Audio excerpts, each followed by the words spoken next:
All right, let's talk about batteries. As more time goes by, these pouch cells are becoming more and more popular. There's more and more of these hidden the supply chains that I am in, that I work in, right? And so these come from LG. LG is a huge manufacturer of cells. All kinds of car manufacturers use them, right? And so some of them are good, some of them are not as good, but there's come in different shapes and sizes, right? And if you search these numbers, sometimes you can find out which car manufacturer and which car they came from.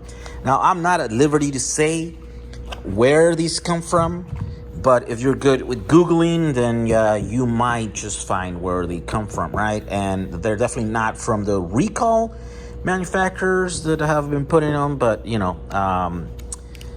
they're from a car that's currently in production, and it's a really good car, and they are pretty good. So we don't know why these were dismantled. These were already put into modules, and then they were very carefully taken out of modules, and so they still have the tabs, or at least half of the tab.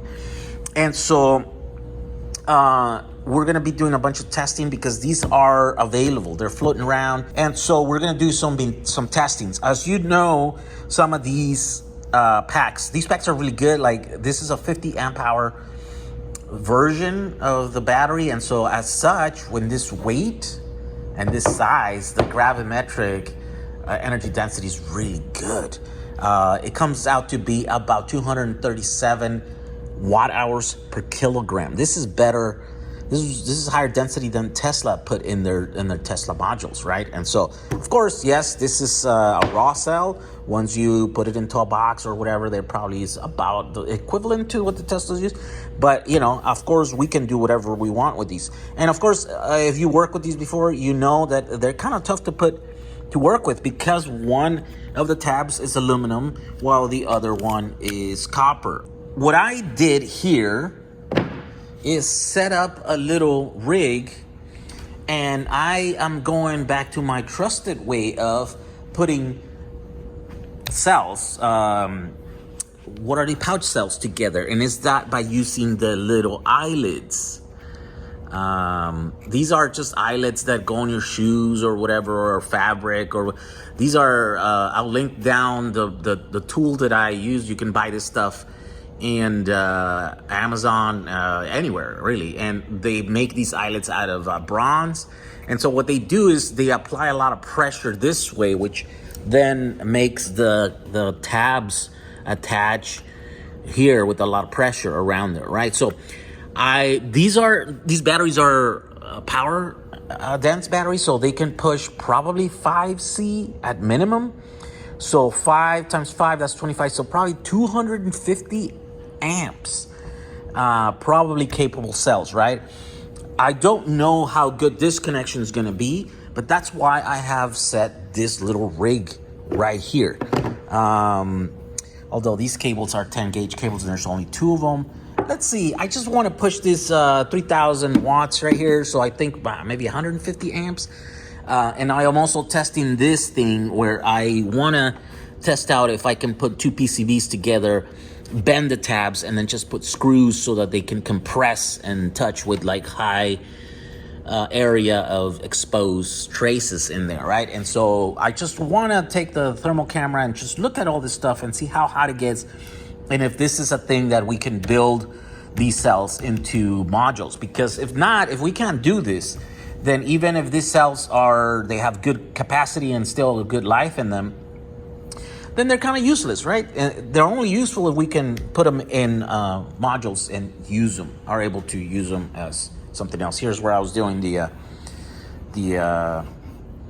calculations, right? So Tesla seems to be about 200 watt hours per kilogram on their Tesla modules, but these are 237, so at least 37 watt hours more dense than the Tesla. Okay, so let's fire this guy up, put some loads in here, get the thermal camera. We're gonna see how this behaves and if this is a thing that we can do.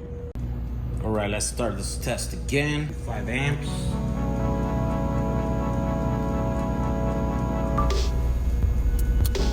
Ooh.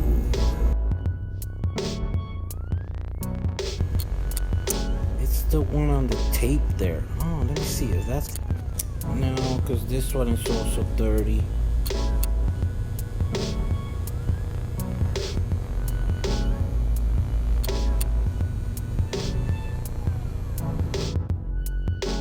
$35C. Okay, so there seems to be quite a bit of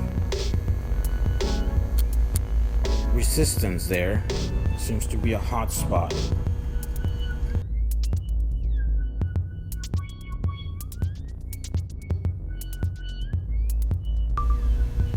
Alright, and that's how it's looking at right now. Those are 37. Those are definitely hot spots there.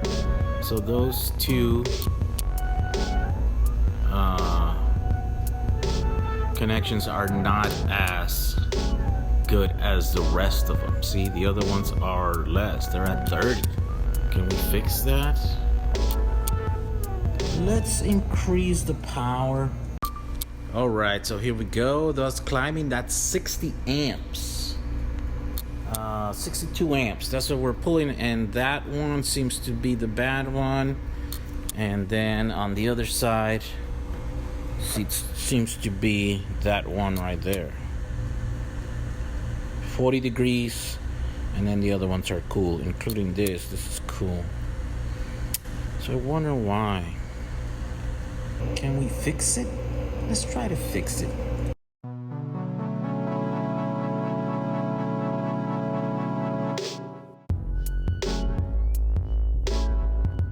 All right, so we essentially just squeeze those a little bit more. Let's see if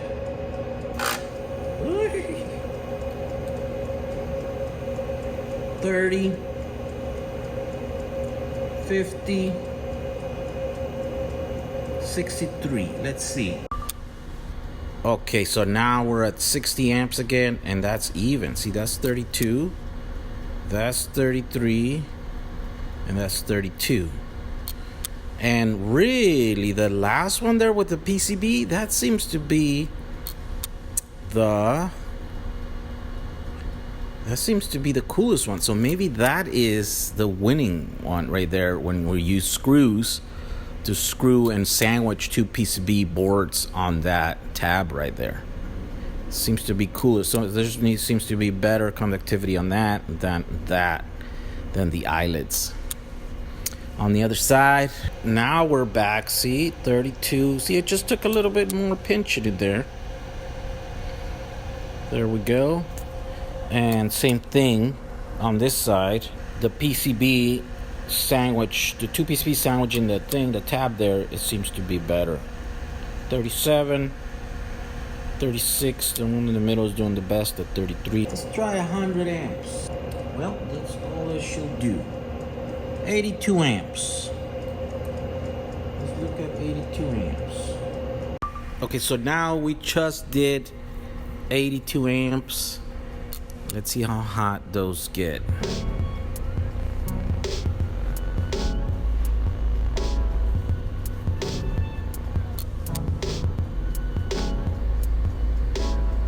$38.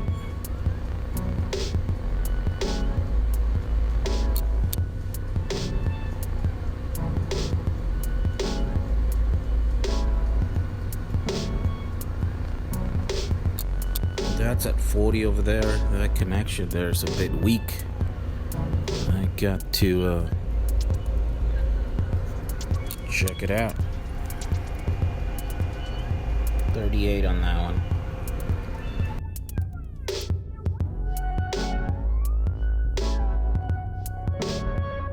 At this point now, I guess now we're just gonna check for capacity. When this gets to 50 amps, we're gonna come and measure the voltage on the cells, and if they are within in good voltage, that means they have full capacity.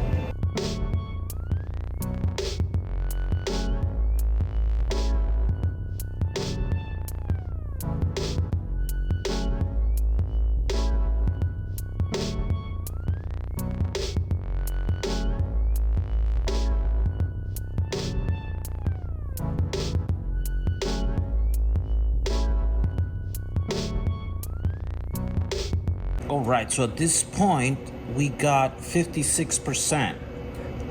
55 amp hours left on the battery. Actually, no, 5 amp hours left in the battery. We've taken out 45 amp hours, and we're drawing 92 amps right now, right? So one of the things that I wanted to show here is that, look at that, battery cells themselves are hot now. Woo, 62 C's. Okay, so it would require, yeah, that's hot. These are 48. The cells are 45 degrees. Okay, so the cells are warm. Yeah, but we're so close. 5 more amp hours, and the voltage is still pretty good. 3.3 volts on most of them. Yeah, in all of them. So there's very little variance right now on them.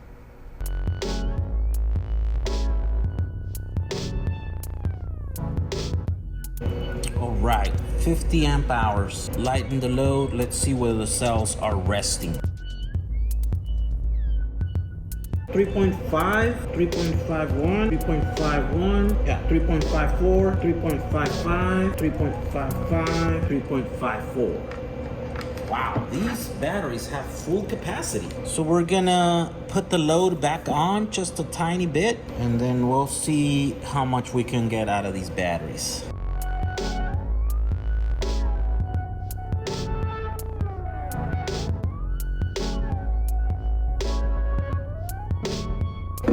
So I reset it so the alarm would go off. So remember, we have 50 amp hours, so whatever else comes out of here is above the 50 amp.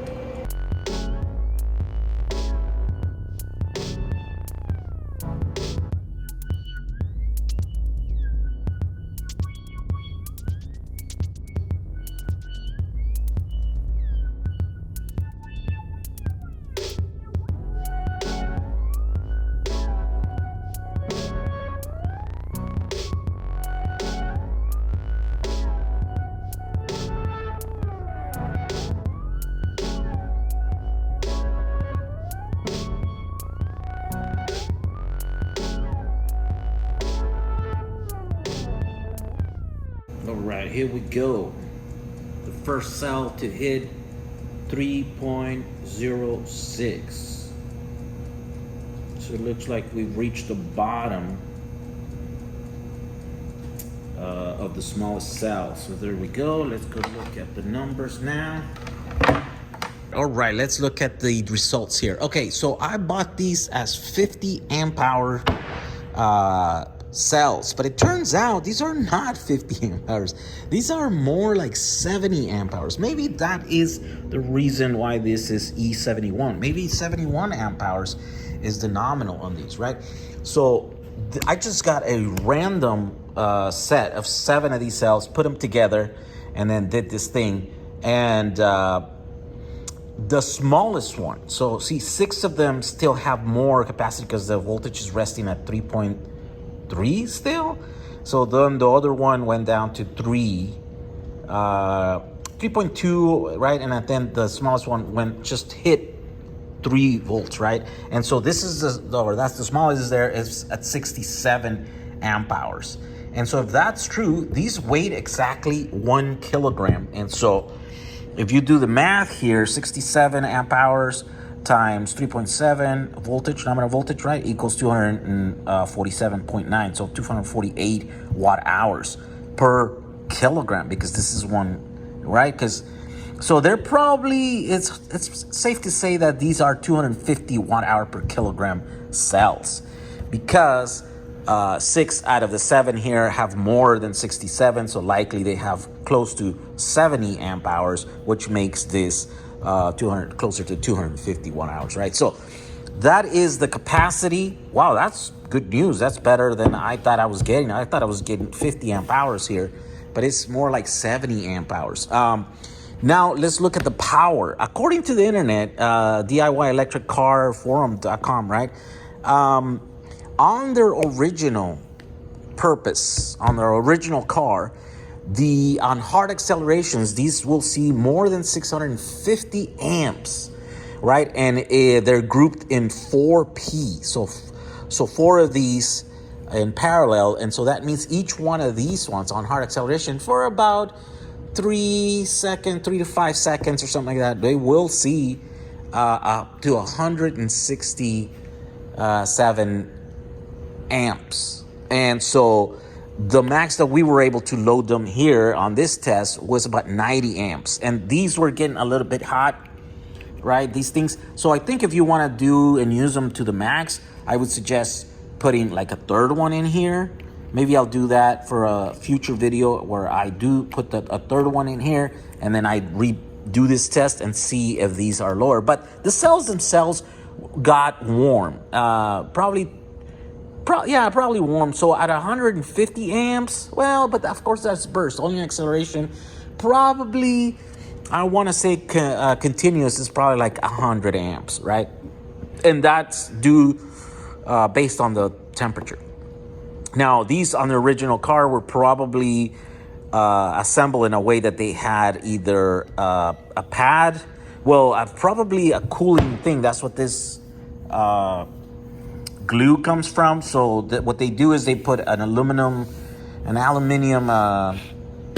plate here, and then they cool it from the sides, right? And so maybe that's how these were cooled.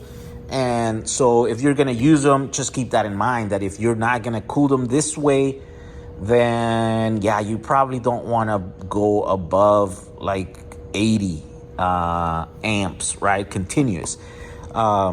Because then they will get hot, really hot, more, hotter than you want to get these cells. But they perform really good for being a random set out of the whole batch, right? Yeah, they're pretty consistent. I think maybe like 3 amp hour difference between probably the biggest one and the smallest one. So you also have to keep that in mind, that if you're gonna build modules using these, then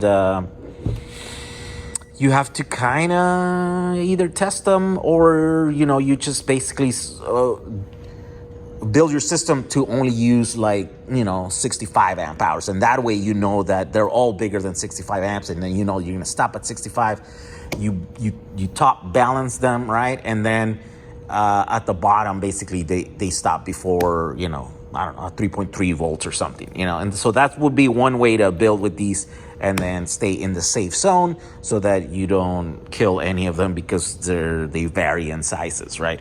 Now, okay, let's talk about pricing. These are selling on our website right now for $107 per 7 cells, right? And so if you multiply that, it's about 1.7 kilowatt hours of battery. If you divide that by that, then it comes down to 62.9, so about $63 a kilowatt hour. These are really, really good cells, automotive quality cells that are already out of the modules, which is, it's a good thing, but it's also a bad thing, because you want them in modules, so you have to build your own modules. But if you're looking to do an electric car, yeah, I want to say these are it. That's $63 a kilowatt hour. Man, you can't beat that, right? And there's plenty of them. There's a lot of them, so that means you can build a big electric vehicle with these. And so, yeah, these are the first time that we get automotive spec car batteries, right? And they just come like this. It's weird. They put so much work into taking them out of the modules, which is kind of sad. But at the same time, maybe it's a good thing, because that's why we can get them for super cheap. And you just have to build them into modules. And I'm gonna keep looking into ways of building this into modules. I didn't know these were this good, so now that I know, I'm like, okay, now it actually makes sense to spend some time with these and then build some modules with these. Definitely for storage, these are over-spec'd. You definitely could do that with the eyelets and stuff, and then if you're just gonna load them with like 1C or something like 70 amps, it'll be fine, right? And so, yeah, definitely these are good cells. So there you go. Stay tuned in the future for more projects with these batteries, but we have a lot of them, so they're gonna be there and we'll put a link in the description of this video. Thanks for watching. We'll see you guys on the next video. Bye.